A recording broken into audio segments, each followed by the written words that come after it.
In the long history of this YouTube channel, I have addressed transgender politics with all due seriousness, and I have made comedy videos reflecting on the same contradictory issues with all due silliness. I have never received hate mail from anyone for the position I've taken on these issues. Not one piece of hate mail, not one angry YouTube comment. I mean, if you want to make angry YouTube comments now, you can be the first, okay? I have received some appreciative comments from people who are themselves transgender, like currently transgender, and I've received appreciative comments from detransition people. We are going to talk about an outrageous comedy video I tried to make that is now never going to happen because I could not get a transgender person to collaborate with me in recording it. And specifically, we're not really talking about a transgender person here. We're talking about a transgender person, as you will come to understand in just a minute. I admit a video about a comedy video can never be quite as hilarious as a comedy video. I did write out a script for this comedy video, and I pitched it to this other YouTuber. What is a pitch? It means I didn't read the script, but I made this proposal. If I try to make it as dramatic and appealing as possible, this is what the comedy sketch is going to be like. I want you to come to my apartment and sit on my floor and be the other actor or actress, going through it with me. You're going to get to hear that pitch for a comedy video that will never happen. So here's my modest proposal for a video we would film together. And you could upload this video to your channel. I can upload it to mine. Upload it to your OnlyFans, whatever you got. My special guest here today is a very special person with a very special perspective. Just like Magellan and some of the world's greatest navigators who went all the way around the world and came back on the other side. She is not a transgender person. She is what we would now call trans. She went through the transition, she went all the fucking way around and ended up on the other side, simultaneously being more gay and more heterosexual than any of you motherfuckers who are masturbating watching this video in the safety and comfort of your own home. Now, let me begin this interview by asking you a question that I've had on my mind since the first time I had sex with you. Have you always had a penis? So your part in this is going to be really easy for you to act. All you have to do at this point is look at me with shock and incomprehension. You don't have to exaggerate it. It doesn't have to be over the top. You're keeping your composure. You're just responding to me with a sense of disbelief at how stupid I am. And after a pause, you say, no. Okay, all right. Let me take a second swing at this, okay? I respect your pronouns. I respect your perspective. Just, okay, one more time. All right. So, I've been wanting to ask you, did you used to have a vagina? So again, at this moment, you look at me with some kind of disappointment or surprise at how stupid I am. And again, after a short pause, the only thing you can say is no. Okay, my bad. I apologize. I apologize. I'm sorry if I've offended you, but I mean, on the other hand, I feel a certain sense of relief because when I was banging you out before, I was pretty sure I had my penis inside your vagina. Not that there's anything wrong with that. Okay, so next question. There's a very controversial opinion circulating around the internet at the moment. Some people say that some female to male transgendered women, if only they met the right heterosexual man, like if only they could get into bed with a man with a big enough dick and a strong enough sex drive and his fuck game is on point and he knows how to give her the orgasms and he knows how to pick her up and put her down, like if they could have that experience, it would inform or realign their vision, their interpretation of the relations between the gender. It might lead them to reevaluate the wisdom of becoming a testosterone junkie, cutting off their tits and pretending to be a man. Do you have any sympathy with that perspective? So here we get an awkward silence on my side, because now your answer is just one word, but the one word is yes. Really? Really? So you're saying, if I fuck you hard enough, and by the way, not all trans people, hashtag not all trans men, okay? Not all trans men.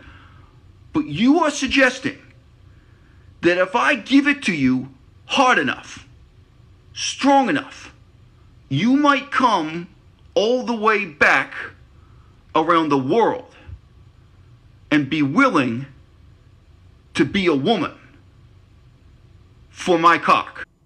And then there's got to be some kind of awkward pause before a comedically fake Miss Piggy and Kermit the Frog type collision between the two of us. You know, like when Miss Piggy and Kermit the Frog throw themselves at each other amorously and then, you know, fall off camera, go, you know, embrace each other suddenly as if they're about to kiss and go off camera. That's it. That's the whole sketch. The only lines you have to deliver are no, no, and yes. It's comedic gold. It's satirical gold. But it's political dynamite. In the long history of this YouTube channel, I have addressed transgender politics with all due seriousness, and I have made comedy videos reflecting on the same contradictory issues with all due silliness. I have never received hate mail from anyone for the position I've taken on these issues. Not one piece of hate mail, not one angry YouTube comment. I mean, if you want to make angry YouTube comments now, you can be the first. What do I get hate mail about? Again and again and again, including like this week or this weekend, I get hate mail claiming that my opinion doesn't matter because I allegedly can't get laid. Like, what people in the comments say again and again to try to insult me, to try to denigrate me, to try to take me down a peg, or try to dismiss my opinion, my perspective, is claim, this guy is an incel. This guy can't get anywhere anyway. So why would we even listen to what he has to say? Now, you might suppose, oh, well, people are only saying that when you're offering like advice on dating or romance. No, like people say that in videos that are about like the politics of Joe Biden. People were saying that in my recent video criticizing the literary output of George R.R. Martin. So like you offer literary criticism, you offer film criticism, and like in my case, everything I do is political. So like talking about the political implications of a work of literature and its cinematic adaptation, nope. People are going to come forward with the audience and they're going to criticize and condemn you because of how bad they imagine your sex life must be. And they don't even search my channel for like evidence of what my sex life actually is and actually has been. Guys, I don't just think these are troll comments. I don't. They're not trolling. They're not joking. They're not. This reflects a prevalent form of stupidity in our culture, in our times. And the greatest unstated joke of all is this. Guys, what if the situation were reversed? Would you respect my political opinion if you knew that I did get laid? Like, would you respect what I have to say about literature and cinema and the political implications of certain works of literature and their film adaptations? Like, if you knew how amazing I was in bed, or how many beautiful women have offered themselves to me that I've refused, or you knew about the particular beautiful women and what they have to say about how great I am in bed, like, it's just ridiculous. People step forward from the audience, like, if not every day, at least several times a week, every week. Like, it depends how poppin' my channel is on a given week, but it can be multiple messages per day. People step forward to tell me that my opinion doesn't matter, my voice doesn't matter, because allegedly, supposedly, they imagine from their perspective, like, I can't get laid. And it's like, dude,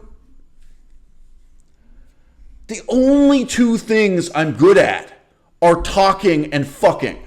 Like, the greatest irony of all is you're trying to discredit me by claiming, like, I don't know, beautiful women aren't interested in me, or I'm bad in bed. And, like, the greatest fucking tragedy of my life is that this is all I am good at. I don't even know. Beautiful women throw themselves at me all the time. Everything else I wanted to do in my life, I couldn't do. I wanted to do fucking humanitarian work. I wanted to hand out sacks of rice to starving people in northern Laos. Look what the fuck happened to me. I'm someone who tried to do humanitarian work and research in Laos and Cambodia, tried to study languages, tried to make the world a better place in a whole bunch of different fucking ways. Fail, fail, fail. I have a life of spectacular failures behind me in every respect except this one. And this is what people in the audience go after me for. This reflects a really significant form of stupidity that's in vogue right now in our times. People are not willing to accept that getting laid is meaningless, that being attractive is meaningless, that having a great sex life is meaningless. For them, it's the most meaningful thing in their lives. So they think they can attack me. They think they can denounce me and take me down a peg and dismiss me and whatever, dismiss my whole YouTube channel, dismiss like 8 years of work on YouTube. Is that what we're up to now? Some of that. They think they can denigrate me and dismiss whatever my message is, philosophical, political, comedic, or serious, you know. They think they can dismiss everything I have to say just by claiming that I can't get laid, right? And they never think through the flip side. Like, you know, Jesus Christ. Like, the context for this video I'm making today is, I talked to another YouTuber about doing this collaboration, and she was willing to do the collaboration. She was like, oh, she's interested. But the reason why she was interested is that she thought this silly comedy idea I was proposing to her really and indirectly was a method of flirting with her. That really what this was leading up to is like, hey, if she comes over to my apartment to film this comedy video, I'm going to get the dick out and it ain't going to be no joke. You know, she has no reason to think I'm that easy, put it that way. But yeah, this created a really awkward situation between the two of us where, you know, one of the things she said, which I can sympathize with, is that the comedy videos I'm making on YouTube right now make it very difficult for her to tell what is satire and what is not. Like where the joking stops and the flirtation in deadly earnest starts. And I think her feelings really were hurt when what I had to say to her ultimately is, look, like I'm a YouTuber, I'm a creative artist of a kind. And no, look, I like you, I'm interested in you, I'm interested in getting to know you, I'm interested in having a cup of coffee with you. But I really was just inviting you over to record this YouTube video.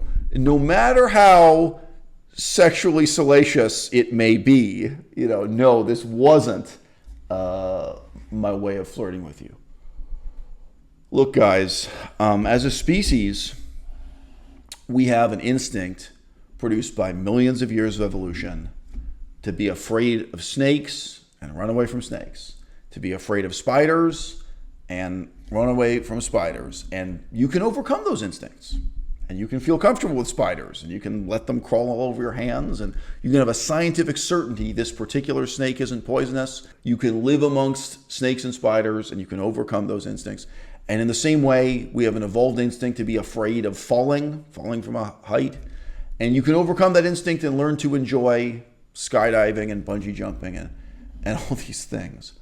But whether I was in humanitarian work or I was working as a scholar of Buddhism, all these strange periods in my life, back when I was doing ecological politics with the Green Party, like all these ways in which I've tried to make the world a better place, you know, what I'm reminded of again and again is that for the vast majority of people, they're living their whole lives all the time just a half step behind their instincts instead of being a half step in front of them.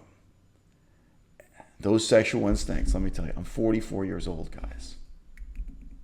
Never goes away. Okay. That's a sun that never sets. It's a light that's always shining. All right? You're never going to stop feeling fear. You're never going to stop feeling hunger. And you're never going to stop feeling horny. So you better learn to live with that little bit of detachment where you're a few steps ahead. Your mind is a few steps ahead of your heart instead of a few steps behind. As I'm now shifting into comedy, I hope I get to deal with the rational and creative side of human nature more. And frankly, the side of human nature that's dominated by lust and the passions like hatred somewhat less. But let's be real. That's what I was hoping when I got involved with humanitarian work in places like Laos and Cambodia. That's what I was hoping when I got involved in politics, philosophy, Buddhism, so many other things. I've been disappointed before.